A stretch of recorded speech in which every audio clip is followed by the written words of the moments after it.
Okay, Councilmember Tiffany Thomas. Sure.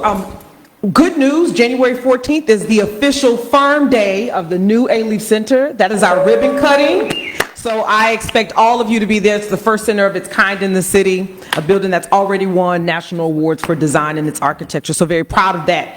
However, the people are not worried about that ribbon cutting. So on Sunday, so I just want to remind the community, while they were out there Sunday, at the skate park, at the basketball, and riding the bikes. It was a beautiful sight to see.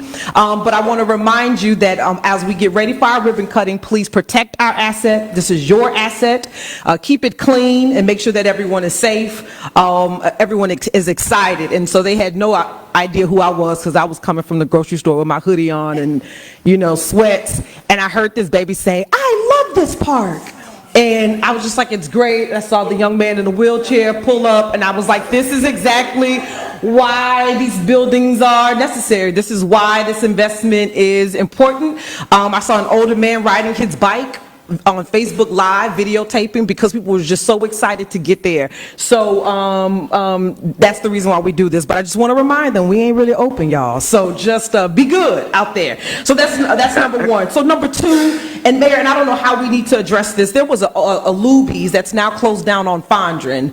It's now permitted to become a poker club. A poker club. And I'm inundated off of West Park, Janetta, Fondren, Richmond with poker clubs. I've done more than enough overtime for Midwest HPD. They've expended that. I think they have $100 left just to address poker clubs and those after hours. So I don't know if there's an ordinance or some type of baseline that we need to establish in the city, but residents are already nervous because of the, not all poker clubs, but there are some in that area. They're shooting in the building, in the parking lot.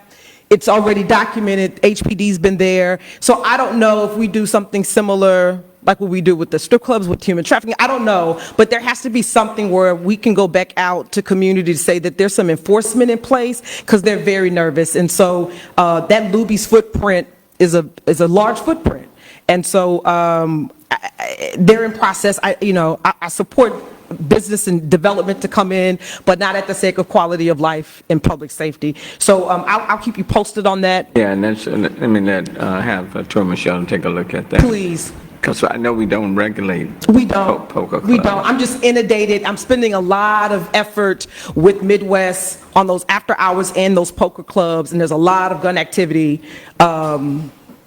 happening in that area with surrounding those poker clubs. But I do think we can do something on these after hour places. For sure. I just need some help because I'm drowning over there. And then lastly, my 10th grade English teacher, Ella Jefferson. You know Ella Jefferson, she goes to the bridge. Right. She was checking her mail and there was a pit bull, and this is about a year ago. A pit bull was chasing her, so she fell. She tripped on her sidewalk.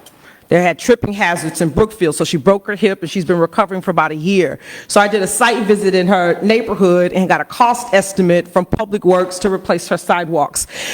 It's $2 million to replace the sidewalks, her sidewalk and the sidewalk in front of her on one street.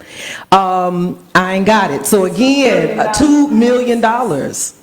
And then there's a tree on the side that really the roots have disrupted the sidewalks, which caused her to trip. And it's on the trees on the city side, but it's a good healthy tree, and we don't remove healthy trees. But so these are the type of barriers we have around one sidewalk repair, and then $2 million.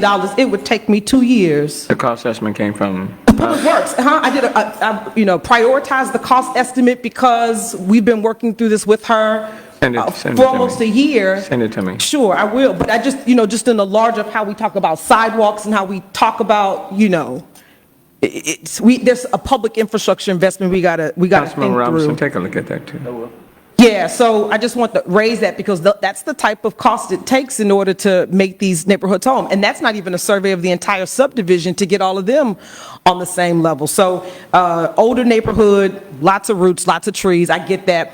But the genesis is because a dog was chasing her at her mailbox. She tripped and fell. She's 70 plus years old, right? And so it just so happens she knows her council member because she taught me. And I was able to get there and address, but everyone doesn't have that type of access. So any assistance on that, I would appreciate.